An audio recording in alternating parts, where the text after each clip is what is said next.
వందే హాస్యప్రియం బ్రహ్మానందం. వెండితెరల సాక్షిగా గుండెని నవ్విస్తున్నావు, సంతోషాలనిస్తున్నావు, ఉల్లాసాలనిస్తున్నావు, ఊరటనిస్తున్నావు, ఆరోగ్యాలనిస్తున్నావు, ఆనందాలనిస్తున్నావు.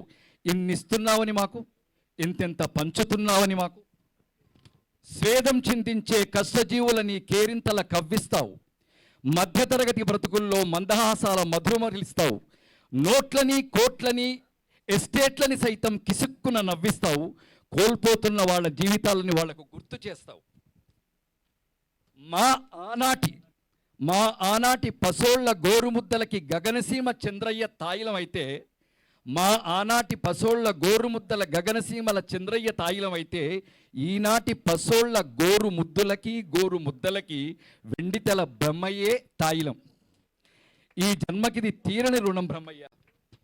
నీ నుదుటన ఓ గీత గీసి నిన్ను మా కంపిన పుణ్యానికి ఆ పరమాత్ముడే నీ పరమ ఆప్తుడంటూ, నీ అడుగుని, నీ నుడుగుని, నీ గొడుగుని, నీ ప్రతిభని, నీ ప్రయాణాన్ని, నీ పురస్కారాల్ని ఏవీ నీవు కావంటూ అన్నింటినీ వీలునామాలుగా అన్నీ ఆయనవేనంటూ రాసిస్తున్నవా దేవదేవుడికి. మేమే కాదు, ఆ పరమాత్ముడు రుణపడిపోతున్నాడు నీకు. ఇంకొక పేపర్ ఉందా? లేదుగా. Okay, thank you, love you. Thank you, sir. Thank you so much for your